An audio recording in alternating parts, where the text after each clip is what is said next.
Salvete discipuli, and welcome to History Retold, the Roman history podcast for classicists, history nerds, people who just like podcasts, and anything in between.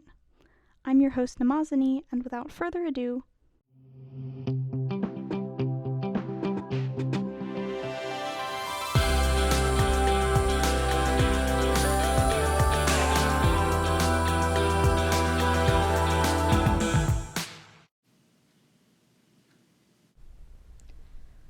class had already started by the time I saw a list written in blue expo marker. It hadn't been there when I'd come in, and I'd been too busy negotiating the proper exchange rate of fruit snacks to Oreos with my desk partner Abby to even notice our teacher copying it down. Underneath the bright underlined words, "Memorize for Test Thursday," was the title Roman Kings, followed by 7 names. I stared at the board in confusion. Everyone knows that Rome had emperors, not kings. That day, I was introduced to a period in history that seems to have faded back into oblivion, even though the influences of what transpired were reflected all the way up to the fall of the Roman Empire. For example, we can find direct links to the period of kings in the assassination of Julius Caesar in 44 BC, or the Second Catilinarian Conspiracy in 63 BC. Both of those events can actually be tied back to one very important fact. The Romans did not want a king. This attitude led to the untimely deaths of multiple people who were deemed too powerful, Caesar being a prime example. But why? What about the period of kings had been so terrible that people were willing to kill off their own countrymen, sometimes even their own friends and family, to prevent its return over 500 years later? What was Rome so afraid of? Today, it's easier for us to distinguish what's actually happening in the world and what's so-called fake news. We have online newspapers, social media, and everything seems to always be caught on camera. In the digital age, figuring out the events of a certain day are just one Google search away. But in Rome's early history, things aren't quite so black and white. We don't have many written records or first-hand accounts from the time period in question.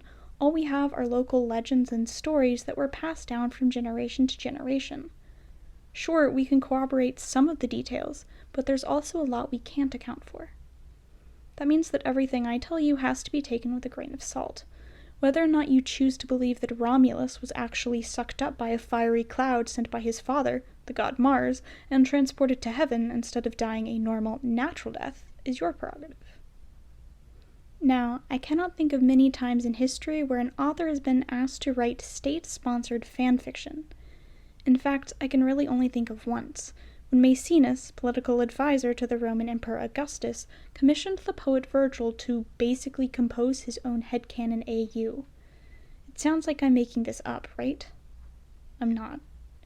Between 29 and 19 BC, Publius Virgilius Maro, or Virgil as he is known today, composed the epic poem The Aeneid, which would go on to be an almost accepted account of Rome's history for many centuries afterward. And while we know that a lot of it is fiction, it is what the Romans believed to be their origin, so that's what I'm going to present first, keeping in mind the whole time that most of it isn't quite true. I think most people are at least vaguely familiar with the Trojan War. While the events that transpired are subject to debate and have been for most of history, we do know that Troy existed at one time and was located in what is now modern Turkey. According to the account that Virgil created, the Romans were directly descended from one Trojan warrior named Aeneas, a demigod of sorts whose mother was Venus, the Roman Aphrodite.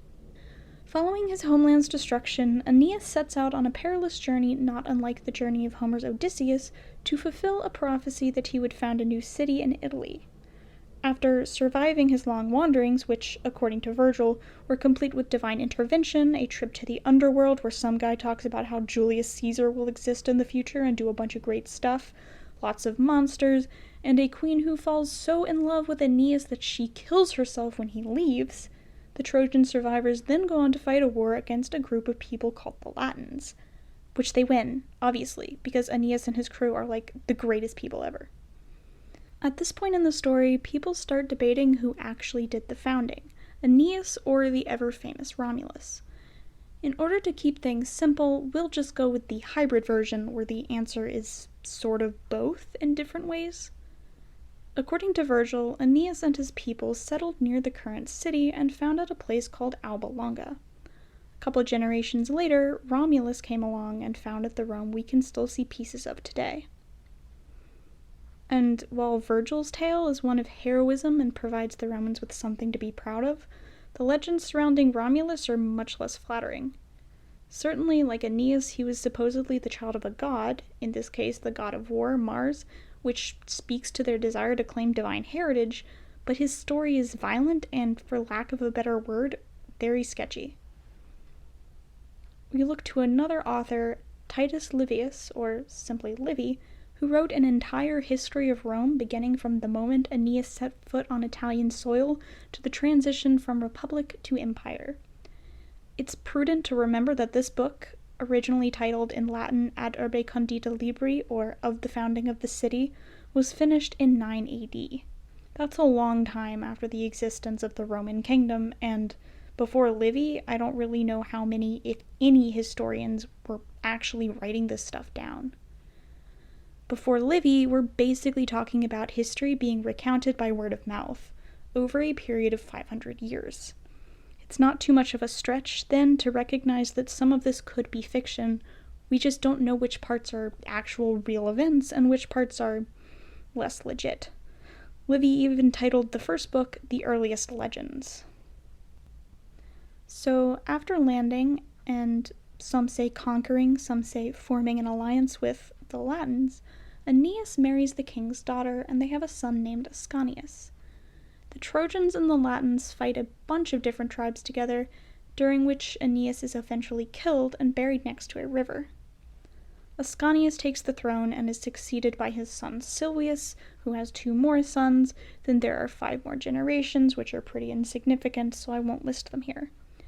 Eventually, we get to this guy named Proca, who then has 2 sons named Numitor and Amulius.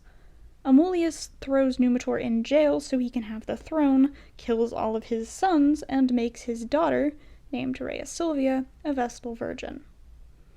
A Vestal Virgin, for those unaware, is a girl who becomes a virgin priestess of the goddess Vesta, and part of her job is to keep this sacred eternal flame burning in the goddess's honor. They were also sworn to celibacy, so Amulius forcing Rhea Silvia to become a Vestal Virgin would basically be him saying, "Get thee to a nunnery," and making sure that she doesn't reproduce, while also avoiding the murder of a woman, which was frowned upon. Then, for some unexplained reason, Livy says it was maybe the fates making decisions or something.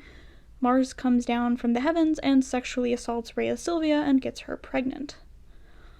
All I can say about that affair is this is one of the reasons why I hate Mars, and also, yikes.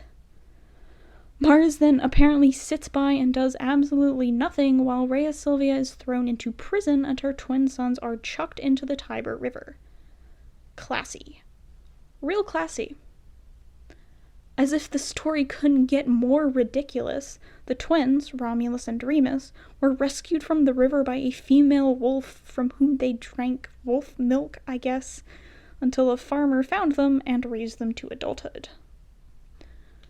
It is said by Livy that from a young age, Romulus and Remus liked to lie in wait for animals and then kill them, and also randomly attacked highway robbers, which honestly sounds like the way a pair of psychopathic serial killers might be described in their childhood. A group of highwaymen eventually got really tired of being attacked and murdered, so they went after the twins. While Romulus, who is constantly put on a pedestal, managed to defend himself, Remus was captured and taken into the king, where the band of robbers accused them of their own crimes. Amulius promptly tossed him in jail. While in jail, Remus apparently met Numitor, his grandfather, who recognized him despite the fact that they had literally never met. Romulus decided to free them and, with a band of shepherds, attacked the king. Remus and a band of prisoners joined the fray, and after a long battle, they killed Amulius and Numitor got to be king.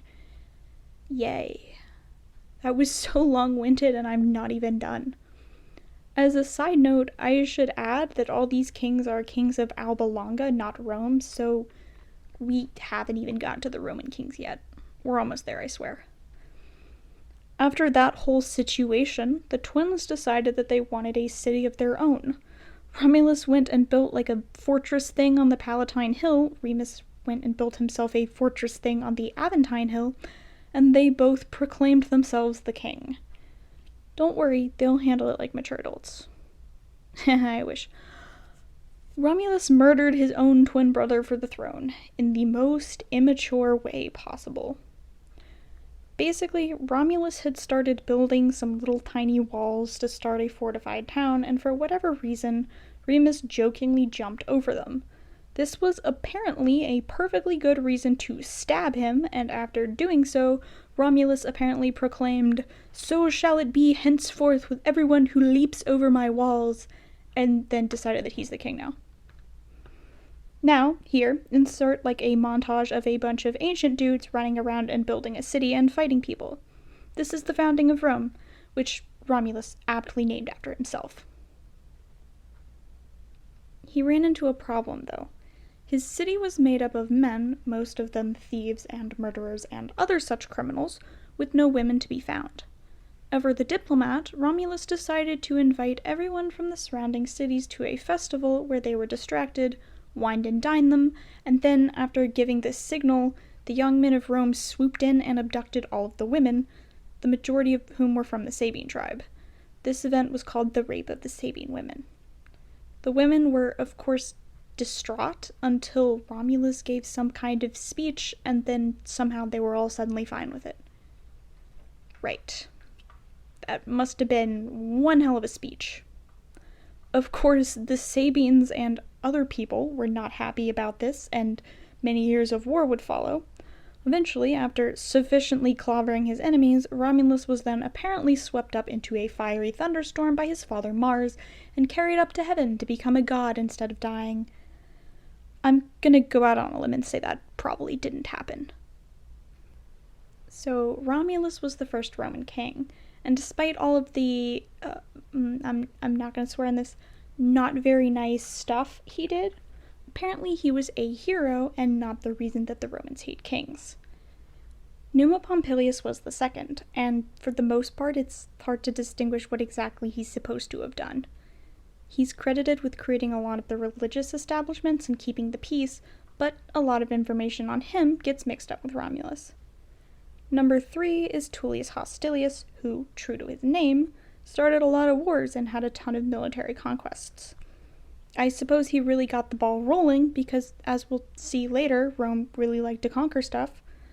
The gods, however, were not impressed with all of Tullius's warmongering, so they sent a plague, as you do.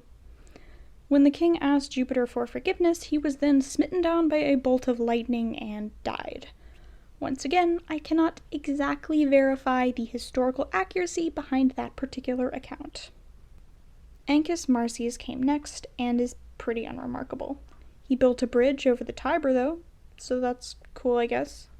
Then he died a boring natural death that did not involve any divine intervention whatsoever.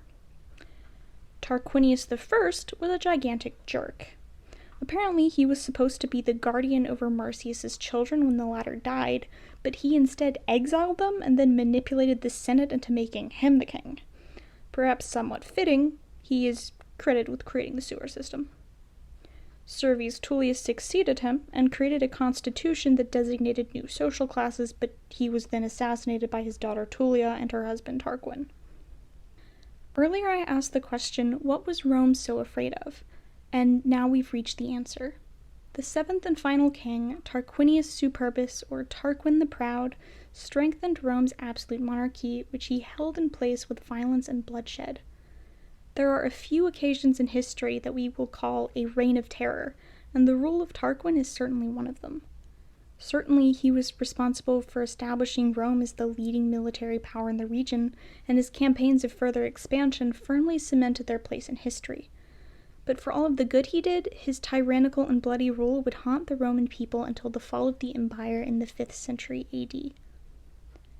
It was the rape of Lucretia that finally drove the people over the edge, and in the revolt that would establish the Roman Republic, Tarquin was overthrown, and the people swore that they would never again allow themselves to be ruled by a king. Here's the story. Tarquin's son Sextus is actually the main wrongdoer here. As the story goes, Sextus hosted a dinner party for a group of friends, one of whom was his cousin Collatinus. As they sat around drinking and becoming progressively more drunk, the men began comparing their wives, each boasting that his wife was better than all of the others. Collatinus challenged the men to prove that their wives were better than his wife Lucretia, so they all rode to each one's house to see what the women were doing. At all of the men's houses, their wives were preparing for their own nights of partying and leisure, with the exception of Lucretia, who was at home weaving and performing other domestic tasks. Collatinus won the bet, but Sextus, fueled by either jealousy that his cousin had a more virtuous wife than he, or by lust for Lucretia herself, depending on who's telling the story, decided to return a few days later. Lucretia greeted him warmly and graciously, and he enjoyed hospitality at her home while Collatinus was away. Once everyone in the house was asleep, however, Sextus went to her bedroom and held her at knife point, declaring his love for her. He tried every form of persuasion, but she would not submit, until he threatened to kill her and place her body next to the corpse of a naked slave, and claimed that he had caught them together. This threat was too much, so she stopped fighting, and he forced himself on her. Then he left. Distraught, Lucretia summoned her father and brother, telling them to each bring a trustworthy friend, and hurry to her husband's house. When they arrived, she, weeping, told the story of what Sextus had done to her, and pleaded with them to swear vengeance on him and his family. Once they had sworn, the men tried to comfort her, telling her that what had happened was not her fault, but she was inconsolable. Lucretia is quoted as saying, "Not in time to come shall ever unchaste woman live through the example of Lucretia." Then, as her brother, father, and their friends looked on in horror, she stabbed herself to death. Lucius Junius Brutus, one of the friends in attendance, pulled the dagger from Lucretia's corpse and vowed to drive Sextus and his family out of Rome. Following this revolt, he became one of the first two consuls of the Republic.